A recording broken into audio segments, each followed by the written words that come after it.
Noong umaga ng June 10 taong 1912, sa lugar na tinatawag na Villisca, isang bayan sa Iowa, ay nabalita ang pinakanakakakilabot at nakakadiring crime scene na natagpuan sa Amerika noong 20th century.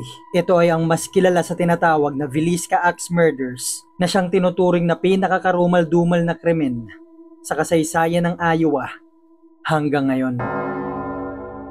Sa sobrang lala ng krimen na to, yung 8 biktima kasama ang 6 na bata ay hindi na makilala dahil sobrang nadurog yung mga mukha nila.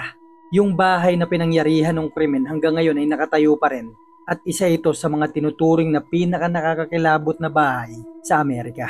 Marami na sa inyo nakarinig ng kwento na to, pero lingid sa kaalaman ng karamihan sa atin na ang Moore family na nakatira noon sa Villisca, Iowa ay isa lang talaga sa maraming pamilyang biktima ng isang serial killer na gumala-gala noon sa kabuuan ng Amerika.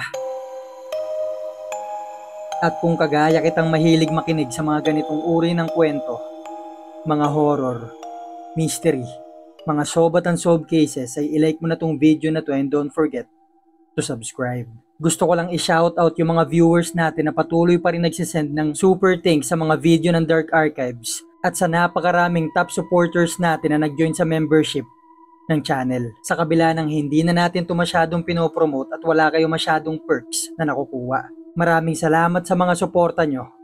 Simulan na natin ang kwento.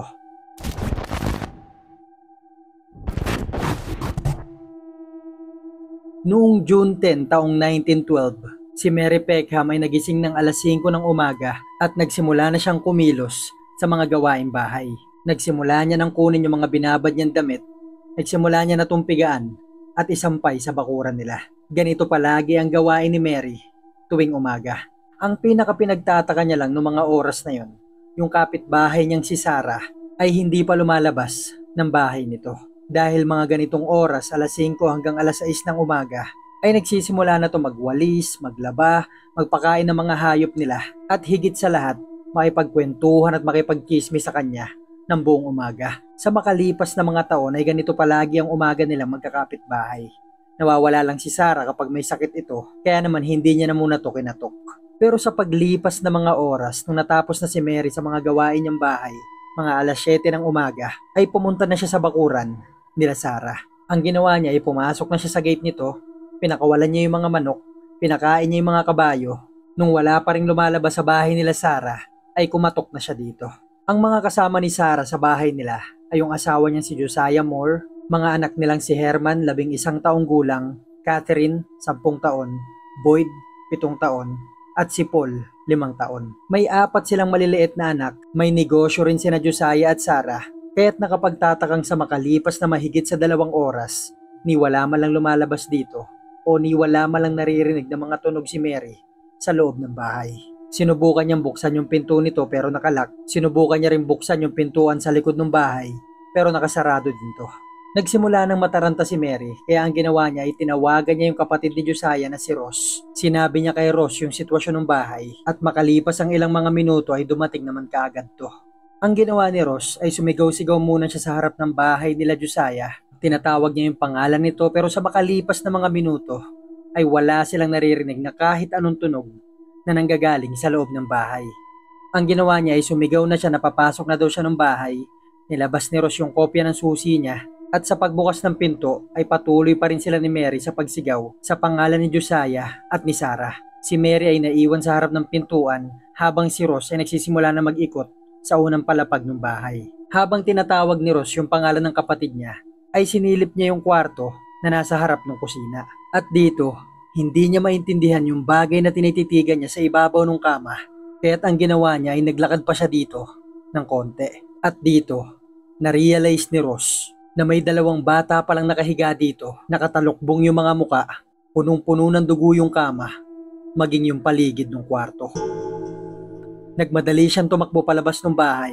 Sinigawan niya si Maryng tawagan si Henry Horton o mas kilala sa pangalang Hank na siyang pangunahing peace officer ng bayan ng Villisca. Hindi maintindihan ni Mary kung ano ba nakita ni Ross sa loob ng bahay. Pero ang ginawa niya ay pumunta kaagad siya sa bahay nila at tinawagan niya na si Hank. Hindi masabi ni Ross kung ano ba yung nakita niya dun sa kwarto pero ang sabi niya ay masama yun nangyari dito. Hanggang makalipas ang ilang minuto ay nakita na nila si Hank na dumadating dun sa bahay.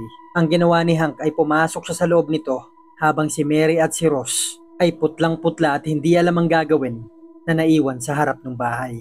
At dito na nga nakita ni Hank yung dalawang batang nakahiga sa kama sa kwarto sa unang palapag ng bahay. May mga nakataklob na tela sa mga mukha nito, punong-puno ng dugo yung kama, dingding, pati yung kisame ng kwarto. Inisip ni Hank na tanggalin yung tela sa mga mukha nito. Inihanda niya na yung sarili niya sa makikita niya. At pag-angat niya ng mga tela ay hindi siya makapaniwala sa nakita niya. Sa buong karir ni Hank ay dun lang siya nakakita ng karumal-dumal na sinapit ng isang bata. Yung mukha ng dalawang bata na to ay durog na parang pinalo ng maraming beses ng matigas na bagay. Ibinalik niya na yung mga tela sa mga mukha nito. Lingid lang sa kaalaman ni Hank na nagsisimula niya palang matuklasan ang pinaka nakakadiring crime scene sa kasaysayan ng Iowa. Nagsimula na maglakad si Hank sa hagdan paakyat ng bahay, na kung saan sa tuktok ng hagdan na yon ay makikita mo na kaagad yung kama ni Josiah pati ni Sarah. Sa dahang-dahang pag-akyat ni Hank sa bawat baitang ng hagdan ay unti-unti niya na rin nakikita yung napakaraming dugong nagkalat sa kama ng mag-asawa. At dito ay nakita niya yung dalawang magkatabing nakahiga, kagaya ng dalawang bata sa unang kwarto ng bahay. May mga nakatakip din na tela sa mga mukha nito at alam na kaagad ni Hank yung makikita niya. Inangat niya ngayon yung mga tela sa mga mukha nito, pero mas malala yung sitwasyon ng mag-asawa doon sa itsura ng dalawang batang nakita niya. Yung mukha ni Josiah ay watak-watak na, nani yung mga mata nito sa sobrang pagkadurog ay hindi mo na makita. Ganon din yung sitwasyon ng mukha ni Sarah. Kitang-kita rin yung mga talsik ng dugo sa dingding ng kwarto, maging sa kisame. Naglakad ulit si Hank sa isa pang kwarto sa ikalawang palapag ng bahay. At sa pagpasok niya sa huling kwarto ng bahay na yon, ay nakakita pa siya dito ng 4 na bangkay ng 4 na bata. Sa kasamaang palad ay sinapit din ito yung kaparehong sinapit nung unang 2 batang nakita niya sa kwarto sa unang palapag ng bahay. May mga palo yung mga to sa muka, galing sa isang napakatigas na bagay na siyang kumuha sa buhay nilang lahat. 8 bangkay ang natagpuan ni Hank na patay sa bahay na yon, na pare-pareho ang sinapit ng mga to. Nagmadali nang lumabas si Hank at pinatawag yung mga pulis ng Iowa. At yung Central Telephone Center ng Villisca ay nagpatawag kaagad ng all-call alert na kung saan bawat bahay dun sa lugar ay tatawagan at sasabihan patungkol sa krimeng nangyari sa Moore family. Makalipas lang ang ilang mga minuto ay daang-daang tao na kaagad ang nandun sa crime scene. Maraming mga tao ngayon ang nagpasukan sa bahay ng Moore family. Tinignan nila kung ano nangyari, gaano kalala yung krimen, sino yung mga biktima, at yung ilan sa mga tao na to na rin ang nakakita dun sa murder weapon na ginamit sa pagpatay. Ito ay isang palakol na nakasandal malapit sa kama ni Josiah at ni Sarah. At yung palakol na yun ay pagmamay-ari din mismo ni Josiah. Hindi malaman kung bakit napabayaan ng mga pulis makapasok yung mga tao na to dun sa crime scene, na kung saan nag-ikot-ikot yung mga tao na to, kung saan-saan na sila humawak, kung ano-ano na yung ginalaw nila, mga bagay na maaari sana makatulong sa pagresolba ng krimen. Pero mahigit sa 100 tao na ang pumasok at lumabas sa bahay ng Moore family nung dumating yung National Guard na sila nagpalabas sa mga to. Pasado 10:00 na to ng umaga, kung saan may dumating na din na doktor, photographer, mga journalist at mga investigador, na kung saan sila nagtalo-talo na kung bakit pinayagan ng mga pulis makapasok yung mga tao dun sa loob na siya nag-contaminate sa crime scene. Gayunpaman ay nagsimula na silang mag-imbestiga. Nakita na nga ng mga pulis yung palakol na ginamit dun sa krimen, na kung saan yung mga kisame ng kwarto ay may mga bakas pa ng palakol dahil sa pagbuwelo nung pumalo o gumawa ng mga to. Nakita rin dito yung gasera na mukhang ilawang ginamit nung gumawa ng krimen. Nakakita sila ng pagkain sa lamesa, tubig sa baso na puro dugo. May mga takip din ng tela yung mga salamin at bintana ng bahay. Hindi nila malaman kung bakit ito ginawa ng kriminal. Meron din sila nakitang karne na nakabalot sa tela na mula sa icebox ng bahay. Nakalagay lang ito sa baba ng kama ni Josiah at ni Sarah. Nakakita sila ng mga bakas ng yapak sa barn ng farm. May mga yapak at mga upos ng sigarilyo sa attic. Isang pares lang yung mga yapak na yun, kaya sa tingin nila ay iisang tao lang yung gumawa nito. Ang pinaka pinagtataka ng mga tao, maging ng mga pulis at investigador, nag-iisang tao lang ang gumawa nito. Gamit-gamit niya yung palakol ni Josiah, pero sigurado silang napakaingay nung krimen na to. Sa pagpalo pala nung kriminal dun kay Josiah na kung saan tumama pa yung palakol sa kisame at dingding dahil sa pagbuwelon nito, nakapagtatakang wala malang nagising dun sa 4 na bata nakatabi lang ng kwarto ni Josiah at ni Sarah. Habang pinapalo nung kriminal si Josiah ay hindi malang nagising si Sarah para tumayo at makatakas. Pwede namang napakadilim ng kwarto kaya hindi niya to nagawa. Sa kabilang banda naman yung kwarto sa katabi ng kwarto nila Josiah ay may 4 na batang natutulog. Sa kwarto na yon ay may mga bakas din ng palakol sa kisame at dingding na mukhang pagtama rin ng palakol sa pagbuwelo ng kriminal. Pero nakapagtatakang ni isa sa mga to ay wala man lang nagising. Basta't natutulog lang sila dito at isa-isa silang pinalakol. Ganon din yung 2 bata sa unang palapag ng bahay. Ang kapansin-pansin dito, si Sarah lang ang pinalo ng kriminal gamit-gamit yung tulis o talim ng palakol. Dahil si Josiah, pati yung 6 na bata, ang ginamit sa kanilang pampalo ay yung likod ng palakol. Ngayon ay subukan nating isa-isahin yung mga ebidensyang nakuha dun sa bahay sa kung paano naganap tong krimen. Ito yung sa tingin nating nangyari. Noong June 9, 1912, araw ng linggo, ito yung araw bago mangyari yung karumal-dumal na krimen. Umaga pa lang, si Sarah at Josiah maging yung 4 nilang anak ay nag-aasikaso na dahil may okasyon sa simbahan nila nung araw na yon. Okasyong tinatawag na Children's Day. Buong araw sila nag-asikaso at nagpunta sa simbahan at natapos yung okasyon mga alas 9 na ng gabi. Naglakad pa sila, nagkamustahan at nakauwi sila sa kanila mga alas 10 na. Ang tao sa kanila nun ay si Josiah, si Sarah, yung 4 nilang anak na sina Herman, Mary Catherine, Arthur Boyd, si Paul at yung mga kaibigan ng mga anak nila na si Ina May, 8 taong gulang at si Lena Stillinger, 12 taong gulang. Yung magkapatid na Stillinger ay sa Moore family matutulog dahil hating gabi na natatakot na daw silang umuwi. Na siya naman pinagpaalam ni Sarah sa mga magulang ng mga to. Yung buong pamilya ay matutulog sa ikalawang palapag ng bahay habang yung magkapatid na Stillinger ay sa kwarto sa unang palapag. Sa pagod at sa dami nilang ginawa nung araw na yon, wala pang 1 oras ay nakatulog na yung mga bata. Gayon din yung mag-asawang si Sarah at si Josiah. Pero lingid sa kaalaman ng mag-asawa na nung mga oras pa man bago sila makauwi ay may tao na sa atik ng bahay nila at hawak-hawak nito yung palakol ni Josiah. Kung sino man yung tao na to na nasa atik ay nagsigarilyo pa to ng ilang beses at hinintay makatulog lahat ng tao sa bahay bago siya lumabas. At makalipas ang ilang oras na paghihintay, siguro bandang alas 12 hanggang alas 2 ng madaling araw, ay binuksan niya na yung pintuan ng atik. At yung pintuan ng atik na yon ay nasa harapan na mismo ng kamang hinihigaan ni Sarah at ni Josiah. Naglakad na tong lalaki papunta sa gilid ng kama ng mag-asawa at kung sino man tong tao na to ay inangat niya na yung palakol gamit yung kaliwa niyang kamay at ipinalo niya yung likod ng palakol sa mukha ni Josiah ng buong puwersa ng paulit-ulit. At hindi na to nakagalaw sa lakas at dami ng palo na yun at doon na siya mismo binawian ng buhay. Si Sarah naman bago pa man siya makagalaw at makapag-ingay ay may nakatayo ng lalaki sa gilid niya at mula dito ay bumagsak na sa mukha niya yung talim ng palakol ng buong puwersa at paulit-ulit. Hindi na siya nakapag-ingay, hindi na siya nakagalaw hanggang sa binawian na rin siya ng buhay. Ang nakapagtataka dito, sa paulit-ulit na pagpalo ng lalaki na to kay Josiah at kay Sarah, ay paulit-ulit din tumama yung palakol sa dingding, sa kisame ng kwarto, sa pagbuwelo nito, sa paghampas, na sa kabila lang nung dingding na yun natutulog, yung 4 nilang anak. Nung wala ng buhay yung mag-asawa, ay kalmado lang naglakad yung lalaki na to, papunta sa kwarto ng 4 na anak ng mag-asawa. At dito ay isa-isa niya rin tong pinagpapalakol gamit yung likod ng talim nung palakol na gamit niya. Paulit-ulit niya tong ginawa hanggang sa nawala na yung mukha ng mga bata na to at hindi na makilala.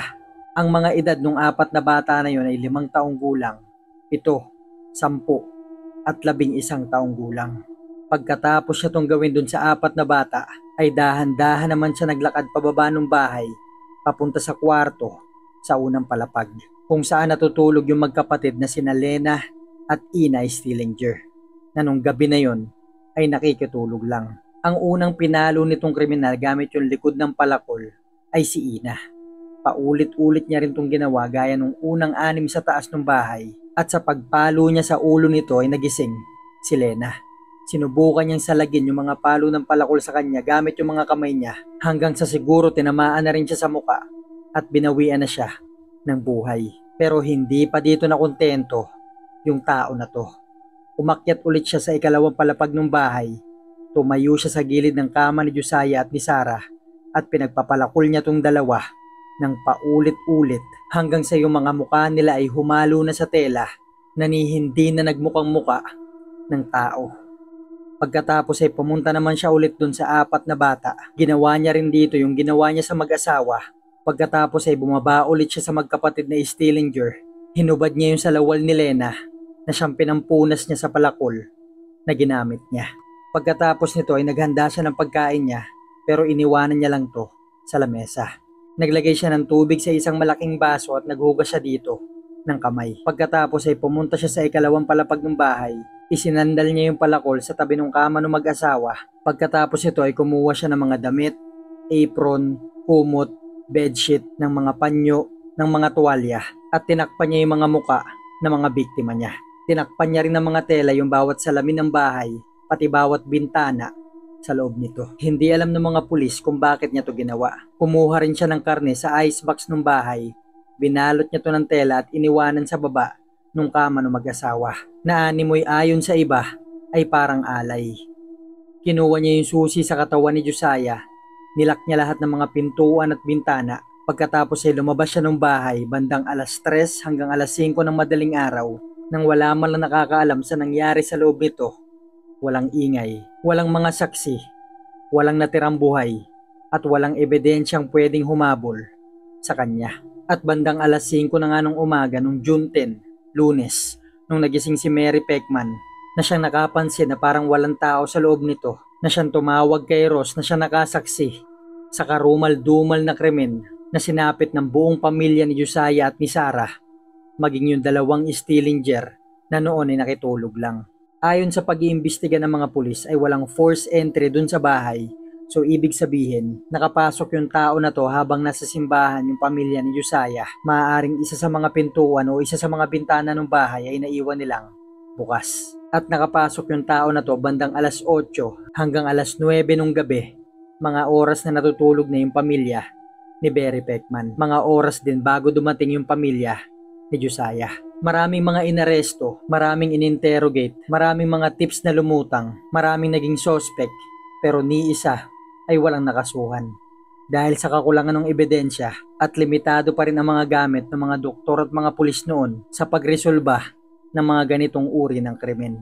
Pero dapat malaman din nating lahat na mula 1898 hanggang taong 1912 ay sunod-sunod yung mga ganitong uri ng krimen. Nag-umpisa to sa Nova Scotia sa Canada, nasundan sa Oregon, sa Kansas, sa Florida, Arkansas, Maine, Georgia, Missouri, Virginia, at ang panghuli ay Villisca, Iowa. Ayon sa mga pulis ay hiwalay na insidente yung mga to. Hindi nila to pinagkokonekta dahil hindi pa uso yung salitang serial killer ng mga taon na to. Ang kapansin-pansin sa mga karumal-dumal na krimen na to sa iba't ibang lugar ay buong pamilya din ang mga biktima gamit ang mismong palakol nung may-ari ng bahay. At kagaya sa Villisca murders, kasama pati mga bata. Nagluto rin yung pumatay sa mga to pero hindi niya kinain at hanggang ngayon ay hindi na nahuli kung sino man yung gumawa nito. Ang pangalan na lumutang sa serial killer na to ay Paul Mueller, pero pag-usapan na lang natin yan sa susunod na kwento. Dahil umabot sa mahigit sa 25 mga pamilya ang naging biktima nito at mahigit sa 100 ang pinatay. At isa na nga dito yung pamilya ni Josiah at ni Sarah. Yung bahay nila ay nananatili pa rin nakatayo ngayon. Maraming mga tao ang nagbabayad para matulog dito at maramdaman yung paligid ng bahay. At maraming nagsasabi na yung pamilya ni Josiah ay nandito pa rin at naghihintay ng katarungan. At ngayon dahil nga sa lala ng krimen na nangyari dito ay tinuturing ito na pinaka nakakatakot na bahay sa Amerika. May isang nagmay-ari ng bahay na to at pinaupahan niya. Pero yung mga tumira dito ay hindi tumatagal ng 1 buwan. Sa kabila ng hindi alam ng mga to yung history ng bahay. Ang sabi ng mga to ay may kakaiba daw dun sa bahay pero hindi nila maipaliwanag. May isa pang nangyari dito na may isang lalaki naglilibot dun sa bahay at bigla niya nalang sinaksak yung sarili niya. Hindi niya alam at hindi niya maintindihan kung bakit niya to nagawa. Yung ibang mga taong nagbabayad para matulog dito ngayon ay nagsasabing may naririnig daw sila naglalakad sa ikalawang palapag ng bahay. May mga pagtulo ng dugo pero pag tinignan nila ng ikalawang beses ay nawawala ito. Ngayon yung bahay ng Moore family ay inayos ulit kagaya nung ayos nito nung nangyari yung krimen. Kaya maraming mga taong naiintrigang pumunta dito. Mag-iwan na lang kayo ng comment kung ano masasabi nyo sa kwento na to. Thank you for watching guys. Magkita-kita na lang tayo sa susunod na kwento.